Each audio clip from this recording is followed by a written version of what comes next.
November 26, 2025 இன்றைய நாளுக்கான இறை வார்த்தை. கர்த்தர் உங்களுடைய விண்ணப்பத்தை கேட்பார், உங்களுக்கு நிச்சயமாகவே பதில் கொடுப்பார்.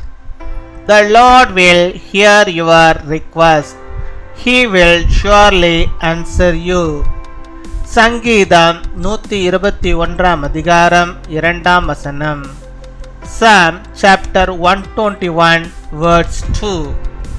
வானத்தையும் பூமியையும் உண்டாக்கின கர்த்தரிடத்திலிருந்து எனக்கு ஒத்தாசை வரும். என் அன்பு சகோதர சகோதரிகளே, கர்த்தர் உங்களுக்கு ஏற்ற காலத்தில் மன்னாவை பெய்ய பண்ணுவார். நீங்கள் எந்நாளும் ஜெபத்திலே உறுதியாய் கேளுங்கள். உங்கள் வேண்டுதல்கள் அனைத்தையும் கர்த்தர் கேட்கிறார். அவர் கேட்கிறவர் மாத்திரமல்ல, உங்களுக்கு பதிலையும் கொடுப்பார். My help comes from the Lord, the maker of heaven and earth. My dear brothers and sisters, the Lord will shower you with manna at the right time. Ask steadfastly in prayer every day. The Lord hears all your prayers. He is not only a listener but also an answerer. அன்பின் பரலோக தகப்பனே, நன்றியோடு my துதிக்கிறோம் அப்பா, my ஸ்தோத்தரிக்கிறோம் அப்பா. இந்த நாளுக்காக நன்றி செலுத்துகிறோம். இந்த நாளிலும் கர்த்தர் நீர் ஆண்டவரே உம்முடைய பிள்ளைகளுக்கு வேண்டிய எல்லா நன்மைகளையும் ஆசீர்வாதங்களையும் கிருபைகளையும் நீ தந்தரல வேண்டுமா ஜெபிக்கிறோம். நீர் அவளுக்கு போதுமானவராக இருப்பீராக. அவருடைய வாழ்வின் தேவைகள் எல்லாவற்றையும் சந்தித்து அவருடைய குறைவுகள் எல்லாவற்றையும் நீ நிறைவாக்கி அருள வேண்டுமா ஜெபிக்கிறோம் அப்பா. மை துதிக்கிறோம், மை ஸ்தோத்தரிக்கிறோம் ஆண்டவரே. இம்மட்டுமா ஆண்டவரே எங்களை பாதுகாத்தவர், இனிமேலும் ஆண்டவரே பாதுகாக்கிறதான கிருபைகளுக்காக நமக்கு நாங்கள் நன்றி செலுத்துகிறோம். உம்முடைய கிருபை இல்லாமல் ஒன்றுமில்லை. உம்முடைய கிருபை உம்முடைய பிள்ளைகளுக்கு நீர் அதிகமாய் நீர் தந்தரல வேண்டுமா ஜெபிக்கிறோம். எந்த விதமான ஆபத்துகளோ எந்த விதமான நோய்களோ பிரச்சனைகளோ எதுவாக நம்முடைய பிள்ளைகளுக்கு வராதபடிக்கு நீர் பாதுகாத்துக் கொள்ள வேண்டுமா ஜெபிக்கிறோம். நீரே நம்முடைய பிள்ளைகளை ஆசீர்வதிப்பீராக ராஜா. இப்பொழுதும் ஆண்டவரே பரத்திலிருந்து உம்முடைய ஒத்தாசையை நீர் அவர்களுக்கு அனுப்பி அவர்களுடைய கூக்குரலுக்கு நீர் பதில் தந்து அவருடைய தேவைகள் எதுவாக இருந்தாலும் அந்த தேவைகளை எல்லாம் நீர் சந்தித்து அவருடைய வாழ்க்கையிலே ஒரு அற்புதத்தை ஒரு அதிசயத்தை அவர்கள் இந்த நாளில் காணும்படியாக நீர் கிருபை தர வேண்டுமா ஜெபிக்கிறோம் அப்பா. மை துதிக்கிறோம், மை ஸ்தோத்தரிக்கிறோம். இப்பொழுதும் கூட ஆண்டவரே அப்பா, டெங்கு நோயினாலே பாதிக்கப்பட்டு சிகிச்சையில் இருக்கின்ற நம்முடைய பிள்ளைகளுக்காக நாங்கள் ஜெபிக்கிறோம். அவர்களுக்கு கர்த்தர் நீர் நல்ல சுகத்தை பலத்தை ஆரோக்கியத்தை தந்து அப்பா அந்த ஜுரமெல்லாம் முழுவதுமாக தீர்ந்து அந்த டெங்கு காய்ச்சல் இனிமேல் வராதபடிக்கு நல்ல சுகத்தை நம்முடைய பிள்ளைகள் பெற்றுக்கொள்ளும்படியாக நீர் கிருபை தாரும். அந்த பிளேட்லெட்ஸ்லாம் அதிகமாகும்படியாக நீர் கிருபை தர வேண்டுமா ஜெபிக்கிறோம் ஆண்டவரே.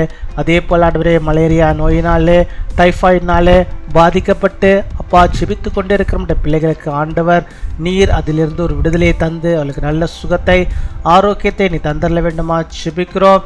அது நிமித்தமாக அப்பா ஆஸ்பத்திரியிலே அட்மிட் ஆகிருக்கிற நம்முடைய பிள்ளைகளுக்கு சீக்கிரத்திலே நல்ல சுகத்தை தந்து இந்த நாளிலே ஆண்டவரே விசேஷித்த சுகத்தை அவர்கள் பெற்றுக்கொண்டவர்களாக அவள் திரும்பமாக வீடு திரும்பும்படியாக நீர் கிருபை தர வேண்டுமா ஜெபிக்கிறோம். நீரே பாதுகாத்து கொள்ளும், நீரே வழிநடத்தியவர்களும் நம்முடைய பிள்ளைகளுக்கு எந்த நோய்களும் வராதபடிக்கு நீர் அவளை பாதுகாத்து கொள்ள வேண்டுமா ஜெபிக்கிறோம் ஆண்டவரே. உம்மை துதிக்கிறோம், உம்மை ஸ்தோத்தரிக்கிறோம். நீரே அவளுக்கு ஏற்ற காலத்தில் ஏற்ற நன்மைகளை செய்கிற ஆண்டவராக இருக்கிறீர். நாங்கள் விசுவாசிக்கிறோம். எல்லாவற்றையும் உடைய பிள்ளைகளுக்கு கிருபை நாட்களாக ஆண்டவரை கிருபையாய் தந்து ஆசீர்வதித்து வழிநடத்தியறல விடமா ஜெபிக்கிறோம் அப்பா. எல்லாவற்றையும் உண்டாக்கினவர் நீர், எல்லாவற்றையும் உருவாக்கினவர் நீர். உடைய பிள்ளைகளுக்கு என்ன தேவை என்பதை நீர் ஆண்டவரை அறிந்து அதை கொடுக்கவும் நீர் வல்லவராய் இருக்கிறீர் என்பதை நாங்கள் விசுவாசிக்கிறோம். அப்படியாக உம்மை நோக்கி உண்மையாய் ஒவ்வொரு நாளும் ஜெபிக்கிறோம். உடைய பிள்ளைகளுக்கு அவருடைய விண்ணப்பங்களுக்கு கர்த்தர் நீர் செவிசாய்த்து அவருடைய கண்ணீரை நீர் துடைத்து அவருடைய கலக்கங்களை எல்லாம் போக்கி அவர்களுக்கு விசேஷித்த ஒரு ஆசீர்வாதம் அவருடைய வாழ்விலே வந்து சேரும்படியாக, அற்புதம் அவருடைய வாழ்வில் நடக்கும்படியாக, அதிசயங்கள் அவர்கள் கண்கள் காணும்படியாக நீர் கிருபை தர வேண்டுமா ஜெபிக்கிறோம். காத்துக்கொள்வீராக. இந்த நாளில் தங்களுடைய பிறந்த நாளை கொண்டாடுகிற பிள்ளைகளுக்காக நாங்கள் ஜெபிக்கிறோம். அநேக பிறந்த நாட்களை நம்முடைய பிள்ளைகள் கண்டு மகிழும்படியாக நல்ல சுகத்தை பலத்தை ஆரோக்கியத்தை நீடி ஆயுள் நாட்களின் நன்மைகளை நம்முடைய பிள்ளைகள் காணும்படியாக நீர் கிருபை தாரும். இந்த வருடங்களுக்கு ஆசீர்வாதமாய் நீர் மாற்றித் தருவீராக. அதே போல திருமண நாளை கொண்டாடுகிற பிள்ளைகளுக்காக நாங்கள் ஜெபிக்கிறோம். அநேக திருமண நாளை அவர்கள் கண்டு இந்த நாமத்தை மகிமைப்படுத்த நீர் கிருபை தாரும். அந்த குடும்பங்களை ஆசீர்வதிங்க. கேட்கிற எல்லா நன்மைகளையும் தந்து நம்முடைய ஒத்தாசை நம்முடைய பிள்ளைகளுக்கு நீர் அனுப்பி அருள வேண்டுமா ஜெபிக்கிறோம். மனிதனுடைய ஒத்தாசை இல்லை, கர்த்தருடைய ஒத்தாசை அவள் பெற்றுக்கொள்ள கிருபை தாரும். துதிகன மகிமையெல்லாம் ஒருக்கே செலுத்துகிறோம். இயேசு கிறிஸ்துவின் மூலம் ஜெபிக்கிறோம் எங்கள் ஜீவனுள்ள நல்ல பிதாவே, ஆமீன்.